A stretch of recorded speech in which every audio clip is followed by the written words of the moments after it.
I'm going to do this last story. This isn't got any necessary. This is more like hey, this is good to hear for us. This is a really interesting thought. There's not really a news item connected to this. There's a guy called William Dalrymple, who is a very, very, very good interview on Q&A over the weekend. He's an acclaimed historian, and he talks about the legacy of the British Empire in the modern world, the extraordinary and often forgotten contributions made to, I'm trying to read a small print here, to history by people from the Indian subcontinent. It's a really interesting interview, the whole thing. There's one particular point where he's talking about where we source our news from. And we're all a part of this, because you're probably watching this on Facebook, or you might be watching it on YouTube, or you're definitely not watching it on Twitter. But you might be watching it on a social media platform right now. And this idea that, and he doesn't quite use these words, I don't think, but how we're getting so much dumber because we're getting our news from social media. And then I want to go into a bit with Adam Mockler talking about the pipeline to volume theory. They're both a couple of short clips, but these are really interesting to look at. And I'm sure you're all aware of this, but sometimes when you hear it spoken, it just opens up your eyes a little bit. So this is William Dalrymple to start with. What I think we're seeing very clearly is the result of us all now receiving our social media through, what I think this is a result of is us all now receiving our news through social media. And as we all know, it's filtered through algorithms that amplify our own views, so that whatever your view, whether you're of the left or the right, you're receiving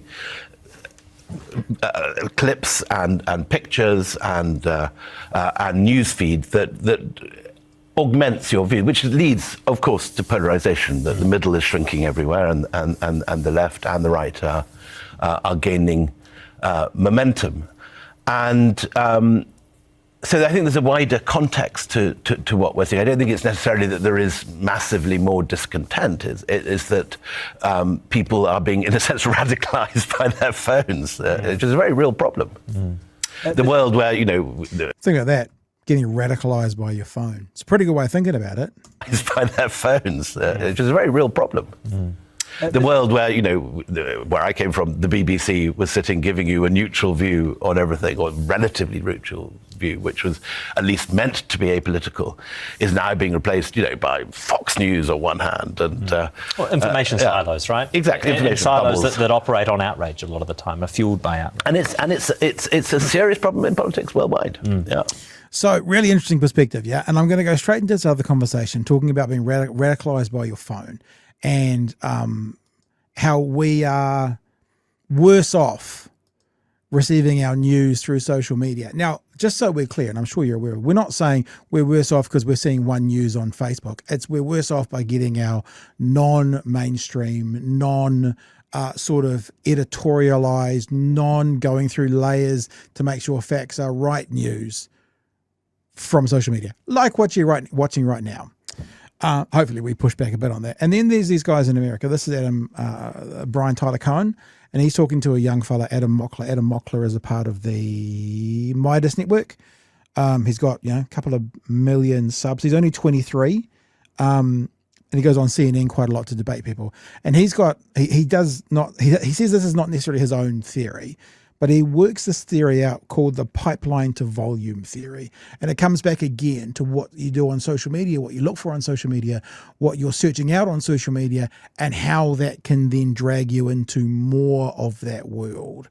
And just remember, William Dalrymple has just been talking about we're radicalized by our phones. And then listen to Adam Mockler talking about the pipeline to volume, and you'll get a really clear picture as to how that happens. Yeah, it's a really good question. There's a theory that I've been working on for a bit. It's not completely unique to me, but it's the pipeline to volume theory of right-wing social media. And what right-wingers have done is create a very effective pipeline for young men, young women, people of all ages to be sucked down this pipeline into the algorithms, and then they hit you with volume, volume, volume. So a really good example, a few good examples. Most young men have dating problems at some point in their life. So they start looking up advice on dating problems, and it sucks you down this Andrew Tate pipeline. Then young men are watching Andrew Tate's.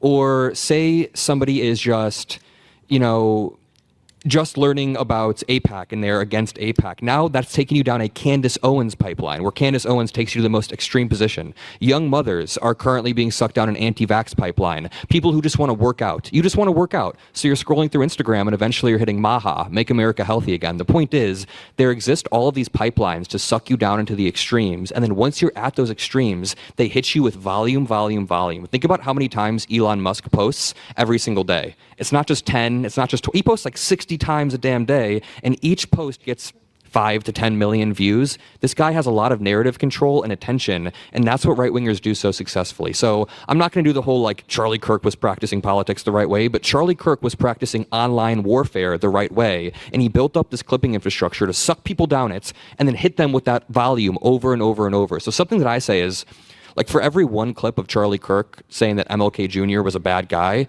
we should have 5 clips of us explaining basic Black American history. Like, where are the clips on our side of us explaining redlining to a Trump supporter at a college campus and changing their mind? Where are the clips on our side of us just explaining why vaccines are important to people on a college campus and changing their mind? This is the type of content that we need to break through, and we don't even have to just mirror the right-wingers, but they have a lead on us. They have a lead on us, yeah.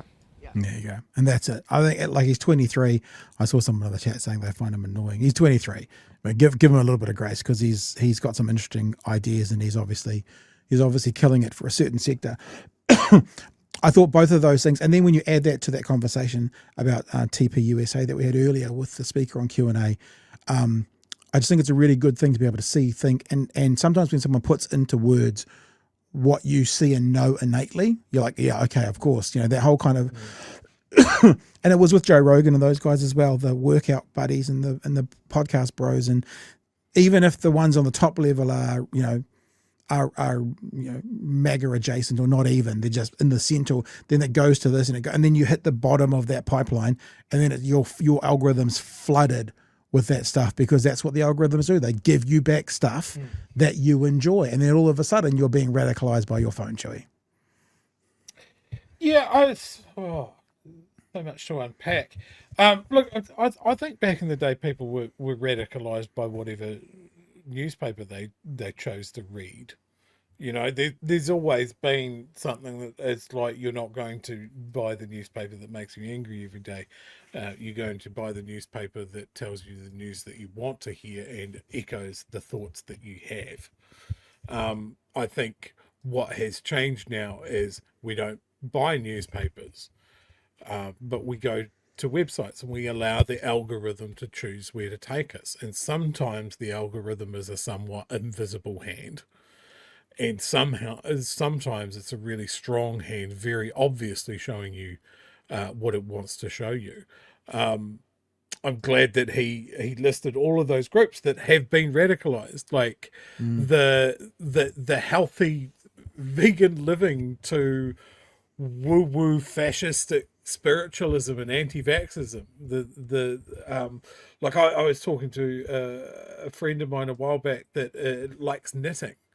And talking about the 2 major New Zealand Facebook groups. And she goes, oh, there's the good one and the Nazi one for knitting.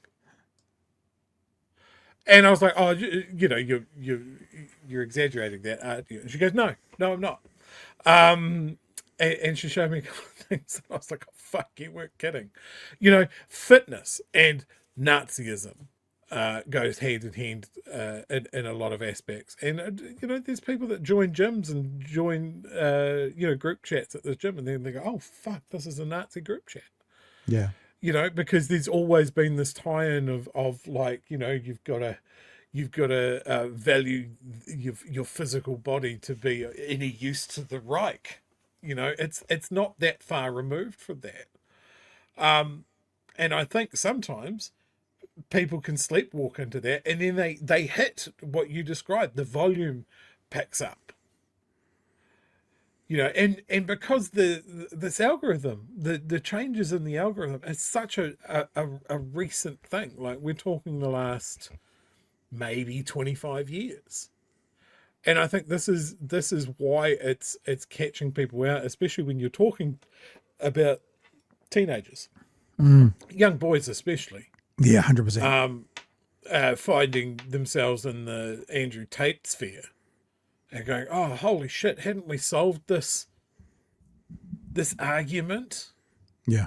Oh, we're back into misogyny again. Fuck's sake, where did we go wrong? Yeah, we've given away control over what we listen to and the opinions that we're given to Google, Meta, Twitter. You know, it's like, how do you unfuck it? These are some of the most wealthy companies on the planet. What possible mechanisms do you have to tell them to do shit differently when they're making money hand over fist? And they're going to just buy a senator. But the New Zealand government goes, hey, can you stop feeding right-wing nationalism to our youth in the wake of a horrible mosque shooting? And they make like very surface level changes. And is that enough? Are you going to leave us alone now? Because we've got to go back to making money. You know, it's fucked. It's fucked. And you're hearing this on YouTube, on Spotify, on Twitter, on Facebook. Yeah. You know, because these are the tools that we have. Yeah. Yeah. Yeah. I guess it's one of those things. And I remember way back in the day, religious groups and stuff talking about the Sky Tower's evil, the Sky Tower's evil, because it had a casino inside it. And it's like, technology is always amoral. Like, technology is neither, heavenly or hellworthy, good or bad, what we do with it. And so I guess what you're saying, Chewie, is hopefully we're using these platforms, the cesspits that some of them are, and we're using it for good, for want of a better word. But there are many, many, many, many more people than us who are using them for revolting badness. So yeah, that's sort of where we're at.